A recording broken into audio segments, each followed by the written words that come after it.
Hello po, magandang umaga po sa ating lahat at welcome back to our vlog. So for today's video, papasyal po tayo dun sa may dam. At ayun na mga ka-idol, so andito na po tayo. So ito po yung ating sisilungan. So nandyan po yung kubo at saka yung sa baba niya po dyan is ayan po yung pagkukuhanan po natin ng tilapia or isda. At itong lugar na ito mga ka-idol is nasa paanan po siya ng bundok. So lahat po ng tubig galing sa bundok or dun sa mismong taas. So naiipin po dito sa mismong may dam. So ginawa po nilang dam ito mga ka-idol para yung tubig hindi siya dediretso dun sa mismong sa may kabahayan dun sa mismong baba. At ayun na mga ka-idol, so nagsaing na po sila. So nagpre-prepare na sila sa mga lulutuin. So yung mga iba din is nandun dito sa mismong baba. At yan po yung mga kasama namin na nangunguha ng tilapia. So yung tubig dyan na nakikita nyo mga ka-idol is galing pa mismo dun sa mismong bundok. So lahat po ng tubig dyan is papunta po dyan sa mismong baba. So at ayan nga mga ka-idol, ito na po yung mga nakuha namin na isda. So may mga maliliit, may malalaki. So hindi para-parehas yung size. At yung mga maliliit naman mga ka-idol is binabalik namin dun sa mismong tubig para at least pag pupunta ka ulit kami dito, at least may makukuha ulit kami at lalaki pa sila. At itong mga tilapia na nakukuha namin mga ka-idol is ipiprito po namin sila, yung mga medyo maliliit, ipiprito mo namin sila para at least kakainin mo siyang buo. At saka yung mga iba naman is iihaw para lalagyan siya ng soup or gagawin po siyang praksyaw. Praksyaw po, yan po yung term or Ilocano dish dito sa Ilocos.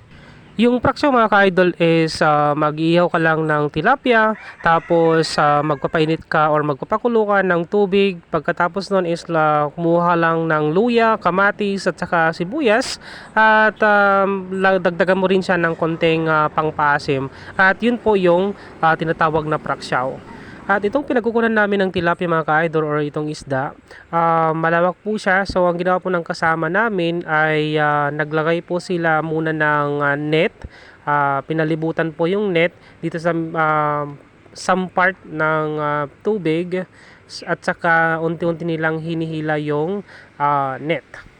At itong kubo naman mga ka-idol ay linagay nila dyan para at least kung may pupunta dito sa bundok at saka may gustong magpahinga or magmerienda, at least meron silang masisilungan. So ginawa po nila yan, at saka naging tambayan na po yung mga umaakyat dito sa dam or dito sa malapit sa bundok.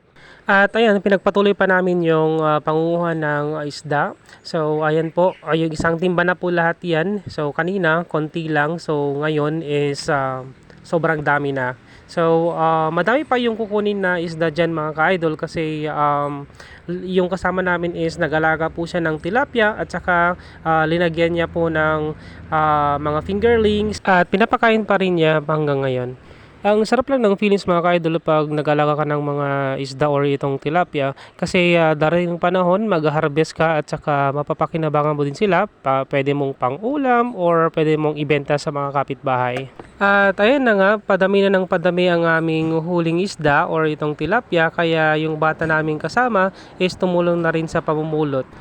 Ang dali lang napuno itong timba namin mga ka-idol kasi sa sobrang dami at saka may mga malalaki din na nahuli namin. So yung kasama namin na bata is kumuha ng mas malaking timba para panglagyan itong huli namin. Kayo mga ka-idol, ginagawa nyo rin ba ito sa inyong lugar, lalong lalo na dito sa probinsya? Please comment down below kung ginagawa nyo rin po ito. At ayun na mga ka-idol, so kinuha na ng aming kasama yung lambat dito sa mismong may tubig para iangat na itong mga isdang nakuha. So sa sobrang dami, ang bigat na po siyang iangat. At konting tour lang po dito sa ating pinuntahan. So ito po yung lugar. So ang daming puno, may mga baka, at saka may of course yung kubo din na sinasabi ko. So dyan po tayo nagluluto or namamahinga. So ayan po, sa sobrang ganda po, makaka-relax ka po talaga dyan pag ikay pumunta dito.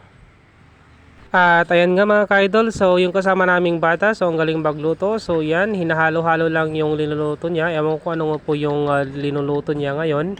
Pero yan, happy po siya na nakasama dito sa amin. So at least may mga kasama tayong mga bata na natututo rin sila. At habang wala silang klase, maganda naman na ini-enjoy nila yung kanilang bakasyon. Nakakamiss rin no, yung pag may bakasyon tayo, lalong-lalo po nung nag-aral pa tayo. So parang pagbalikan mo ang saya-saya. At ayan nga mga ka-idol, so pinagpatuloy pa rin namin yung paglilinis sa mga isda or pangunguha. So yan po, talagang sobrang dami at halos hindi na namin kayang pulutin lahat. Kaya ang ginawa ng kasama namin is linalagyan ng tubig para at least matanggal yung mga putik. Alam niyo mga ka-idol, ang sarap din talaga na manirahan dito sa probinsya or magbakasyon kung meron kayong time kasi sobrang nakaka-miss at saka nakaka-unwind kasi makakasama mo yung mga kamag-anak mo or yung mga kaibigan mo. So ang sarap-sarap ng pakiramdam pag bumabalik tayo dito sa mismong probinsya natin. At hindi ka talaga maboboring dito sa dami ng mga aktibidad or pwede mong gawin dito sa probinsya. At higit sa lahat mga ka-idol ay minsan lang po natin maranasan ito sa ating buhay kasi yung panahon is lilipas, so hindi na natin bababalik yung mga nasayang na oras. Kaya habang tayo nabubuhay at malakas pa, so kung may chance po tayong gawin itong mga bagay na ganito is gawin na po natin. At pagtanda natin mga ka-idol ay meron tayong may share sa kanila na we have a great experience. At ayun na mga ka-idol, so dito na nagtatapos ang ating vlog for today's video. And salamat po sa panonood. Please subscribe to our YouTube channel and our FB page. Salamat!